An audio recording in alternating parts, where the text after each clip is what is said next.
Il n'y a jamais, pour les appels, il n'y a jamais de délocalisation des affaires.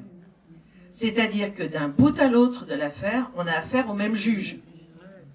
Voilà. Donc, il est bien évident qu'un juge qui a déjà jugé dans un sens ne va pas d'un seul coup se déjuger et partir à contresens. Donc, c'est l'un des problèmes, des vrais problèmes, c'est qu'on est toujours devant les mêmes. Et c'est jusqu'à... En gros, jusqu'à ce que mort s'en suive. Hein. Mais le principe de l'appel, c'est pas justement qu'on passe devant des autres juges? Ah non. Non, en France, on délocalise, mais pas là-bas. On est un grand pays. Là-bas, on est dans un comté, on reste dans le comté. Là où ça peut bouger, et c'est ce qui s'est passé avec le 5e circuit, c'est-à-dire qu'il y a un premier appel qui se fait au niveau du Texas, au niveau de l'État du Texas, qui peut renvoyer au tribunal de première instance. Ensuite, si ça ne fonctionne pas, on passe à la cour de circuit, et c'est là le 5e circuit, particulièrement conservateur d'ailleurs. Et si ça ne fonctionne pas, on passe à l'étage fédéral, avec la Cour suprême. C'est-à-dire que les appels et les contre-appels, ça dure des années. Alors, il y a parfois des condamnés qui refusent de poursuivre leurs appels parce qu'ils ne doivent pas sortir de là. Mais les appels peuvent durer extrêmement longtemps. Je vais vous donner un exemple. Ce matin en Oklahoma, c'est en fin de journée pour nous en France, un homme a été exécuté. Ça s'est passé aujourd'hui. Il avait 79 ans, 36 ans dans les couloirs de la mort. Veut dire 24 heures, seul 24 heures sur 24, voilà. 1 heure de promenade seule, plus jamais aucun repas avec personne, plus le droit de mettre une photo sur un mur, jamais, parce qu'il doit être en état d'exécution à tout moment, n'a plus jamais le droit de toucher le moindre être humain, n'a plus jamais... Voilà, voilà. Ça c'est le Texas. Chaque État, alors là aussi, par rapport aux procédures dans les couloirs de la mort, chaque État, et ça faut pas l'oublier, chaque État a ses propres procédures. Par exemple, au Texas, ça ne sert strictement à rien d'en appeler au gouverneur. Le gouverneur n'a qu'un pouvoir, c'est d'accorder un sursis de 30 jours une seule fois. Voilà. Il faut que ce soit le comité des grâces qui se réunit ou qui se réunit pas, qui échange par fax ou qui échange pas. Il n'y a que le comité des grâces qui a le pouvoir de demander au gouverneur de commuer la peine. Mais en Oklahoma, ça se passe pas comme ça. Parce que l'autre semaine, Julius Jones a eu la chance de voir sa peine de mort commuée en perpétuité. Bon, alors, chance entre guillemets. La chance, c'est que comme il clame son innocence depuis le début, comme il est toujours vivant, eh bien, on va pouvoir continuer à le défendre, hein, puisqu'il est encore vivant. L'exécuté d'aujourd'hui en Oklahoma avait reçu du comité des grâces une demande en direction du gouverneur de commutation, et le gouverneur l'a accepté pour Julius Jones et ne l'a pas accepté pour Bud Stufler. Voilà. Donc ça, le gouverneur d'Oklahoma, il a vraiment droit de vie et de mort sur les gens. Au Texas, le gouverneur du Texas n'a pas ce droit. Il ne peut accorder qu'un sursis de 30 jours et une seule fois. Il ne peut pas le recommencer. Et je voulais juste rajouter justement pour le cas de Julius Jones que c'est donc la pétition sur Change.org la plus signée de tous les temps. Hein, je crois qu'on est à 10 millions de signataires. Oh, je ne sais plus, c'est énorme. Voilà, c'est juste énorme.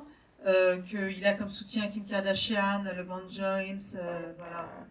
Mais pour vous donner une John Legends, et que donc si jamais on n'a pas la chance d'avoir ce genre de soutien, d'avoir des pointures, eh bien on est exécuté. Mais le problème, par exemple, dans le cas de Julius Jones, le comité des grâces a donné sa décision 4 jours avant la date prévue pour l'exécution. Et le gouverneur, excusez-moi, je vais être vulgaire, mais c'est un véritable salopard, le gouverneur a attendu 4 heures avant le début de l'exécution pour signer l'acte de grâce. Et entre-temps, la mère de Julius Jones avait été invitée, c'est le terme utilisé, à assister à l'exécution de son fils. Voilà où on en est actuellement. Oui, alors tout d'abord, je voulais vous remercier pour la réalisation de ce film qui nous montre toute la complexité d'un jugement et qui permet aussi d'humaniser les personnes qui sont condamnées à mort parce que l'opinion publique est très partagée sur cette question et certains, ils voient simplement des criminels qui ont été justement jugés et qui ont ce qu'ils méritent. Moi, je voulais poser des questions un peu techniques sur les preuves en appel. J'imagine que pour réfuter une preuve, il faut sans doute justifier ce refus. Et comment ont-ils justifié parce que j'imagine qu'ils ont vu, enfin, les juges au moins ont sans doute examiné les preuves. Quels ont été leurs arguments pour refuser Alors c'est même pas comme ça que ça se passe. On n'examine pas les preuves. Les juges sont là pour savoir si le jugement s'est fait dans les règles. Dans les règles. C'est la seule C'est chose tout. qui les intéresse. Ils vont juger de la conformité du processus, mais jamais. Ils sont pas là pour la vérité, ils en ont strictement rien à secouer. C'est ça, le système américain est celui-là. Il m'a été expliqué par des juges.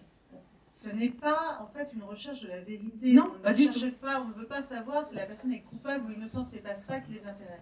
Ils veulent savoir si le procès s'est passé dans les normes. Et donc en fait, les nouvelles preuves dont vous parlez, c'est seulement au premier appel qu'on peut donner des nouvelles preuves s'il n'y en a pas eu. Et après, c'est terminé. Donc là, par exemple, aujourd'hui, ils peuvent voir mon film jusqu'à demain matin. Si jamais ils n'arrivent pas à se dire que bon, il y a eu un problème dans le procès, bon, dans le cas de Mélissa, il y a eu un problème dans le procès. Il y a eu un problème dans le procès parce qu'elle a eu personne. Voilà, il y a 4 jours de procès et il n'y a personne de son côté, et dont les 2 spécialistes, donc le psy que vous voyez dans le film, et une autre femme qui aurait pu expliquer justement qu'elle a été victime d'abus sexuels, ce que les jurés n'ont jamais su, qu'elle a été battue toute sa vie, voilà, ça les jurés n'ont jamais su, que c'est pour cette raison en fait qu'ils ont réussi à lui extorquer les aveux, parce qu'elle avait justement un problème, depuis toute sa vie elle avait été maltraitée par des hommes, tout ça les jurés ne l'ont jamais su. Donc ça a été la raison pour laquelle sa sentence a été à un moment donné renversée, enfin en tout cas l'appel a réglé ce premier appel. C'est uniquement sur ces raisons-là, c'est que c'est les 2 spécialistes qui auraient pu justement expliquer pourquoi elle a donné ses aveux contradictoires. Et voilà. Ils ne s'occupent que des vices de procédure. Et ça va beaucoup plus loin. C'est que depuis, alors je ne sais plus si c'est 93 ou 94, la Cour suprême fédérale des États-Unis, c'est-à-dire on ne peut pas faire mieux, hein, on est au top du top, la Cour suprême fédérale des États-Unis a sorti un arrêt qui considère, vous êtes tous bien assis heureusement pour vous, que la preuve de l'innocence, je dis bien la preuve de l'innocence d'un condamné à mort n'est pas un motif suffisant pour arrêter l'exécution. Eh ben oui, s'il n'y a pas de vice de procédure, il n'y a pas de raison que ça continue pas. Même si on a la preuve de l'innocence. Et c'est comme ça qu'on voit arriver maintenant des affaires où il y a des, pardon, entre guillemets, posthumes, des réhabilitations posthumes de gens qui ont été condamnés à mort. On n'a absolument pas tenu compte des preuves de l'innocence, mais c'est allé très loin. Jusqu'à 2005 ou 2006, dans l'État de Virginie, on ne pouvait apporter de nouvelles preuves que dans les 21 jours qui suivaient le prononcé de la peine. 21 jours. Nous, ça nous semble quelque chose d'hallucinant. Et voilà. Bon, je veux dire que d'avoir appris qu'en février, les parlementaires de Virginie ont voté l'abolition, bon, voilà. Il y a quand même des progrès. Il ne faut pas non plus se flinguer tout de suite, mais on fait avancer les choses. Non, on fait avancer les choses. Hein. Je veux dire, il faut continuer. C'est là que on fait avancer les choses. Tous ces cas, par exemple, aux États-Unis, c'est énorme. Hein. Bon, le cas de Melissa Lucio, évidemment, maintenant est dans les médias. Le cas de Julius Jones, le cas de Rodney Reed, le cas de tellement de différents, on va dire, différentes personnes qui sont dans le couloir de la mort, et pas seulement. Parce qu'en fait, aux États-Unis, le problème est le fait qu'on leur propose un deal. Et si jamais vous ne prenez pas le deal, ben à ce moment-là, vous allez vous allez avoir un procès, et donc vous avez 95% de chances de perdre. Et ça, c'est les statistiques du bureau du procureur. Ils me l'ont dit très clairement. Ils disent, nous, on n'y va pas si on n'est pas sûr de gagner à 100%. Donc voilà. Donc, c'est le système est vraiment remis en cause, et donc il y a beaucoup de choses qui bougent, heureusement. La Virginie, qui est récemment, voilà, c'est vraiment... Premier État du Sud. C'est vraiment premier État du Sud, et c'est très important, la Virginie, parce que c'est vraiment... C'est l'histoire. C'est le premier État. Par exemple, vous pourrez rechercher ça sur Internet, Death Penalty Information Center. Ils ont comptabilisé plus de 3000 prisonniers qui ont été innocentés, dont 186 condamnés à mort. Ces 3000 prisonniers innocentés, dont 186 condamnés à mort, ça représente plus de 25 000 années passées derrière les barreaux pour rien. 25 000 années de vie qui ont été perdues pour un certain nombre de gens. Il y a un homme là qui vient de sortir de prison après 43 ans. On a fini par le reconnaître innocent. Il a 62 ans. Et il ne touchera aucune indemnité. C'est un noir qui a été accusé du meurtre de blanc et qui a été jugé par un jury entièrement blanc. En Missouri, État du Sud. Alors, ma dernière question concernera du coup le système, et j'aimerais bien avoir votre point de vue sur la question. De ce qu'on voit dans les images et de ce qu'on comprend des règles, il y a une séparation des pouvoirs qui est assez éparse entre le système juridique et le système politique. Et de par l'élection. Et en fait, j'aimerais bien avoir votre point de vue sur cette question-là je ne comprends pas comment l'État du Texas a pu faire appel alors que tout laisse à penser que du coup le jugement est totalement biaisé et qu'il en viendrait même de leur intérêt de faire profil ou pas sur cette question. Non, c'est pas leur intérêt. Non. Ils ont dépensé des millions de dollars, et donc eux, c'est tout. Ils ont dépensé tout ce qu'ils voient. Ils sont droits dans leurs bottes. Hein. Ils n'ont aucun problème. Ils ont dépensé des millions de dollars. Leur but, c'est que cette personne soit exécutée. C'est tout. Donc ils iront jusqu'au bout. Et alors, quand on leur pose la question, on leur dit, ok, vous avez quand même un procureur de district qui a pris 13 ans pour corruption et pot de vin. Alors, c'est pas juste une petite histoire comme ça. Hein. Quand il s'est fait arrêter avec 2 autres juges, 2 autres avocats. Il y a un des avocats qui a quand même sauté du pont de South Padre Island, il s'est suicidé. Enfin bon, bref, c'est vraiment quelqu'un de très sympa. Il a amené les gens à Las Vegas, il leur payait des pots de vin, enfin bref, il les menaçait. Enfin, c'était une ordure notoire. Et il s'est quand même fait serrer par le FBI. Donc c'est pas un petit truc comme ça. Et il a pris 13 ans pour une personnalité élue. C'est énorme. Énorme. Donc ils auraient effectivement tout à y gagner, mais eux ne voient pas le rapport. Ils disent, oui, très bien, ok, il a pris 13 ans de prison, et quel rapport avec Mélissa? Okay. Le fait que l'avocat ait été travaillé pour le procureur après, il avait le droit de le faire, très bien. Le fait que l'avocat de Mélissa n'a fait venir aucun de ses enfants, voilà, c'était sa stratégie. Systématiquement, ils ont des raisons, ils ont des réponses. C'était sa stratégie. D'ailleurs, on peut dormir pendant tout le procès, c'est sa stratégie. Exactement. C'est un grand classique du genre.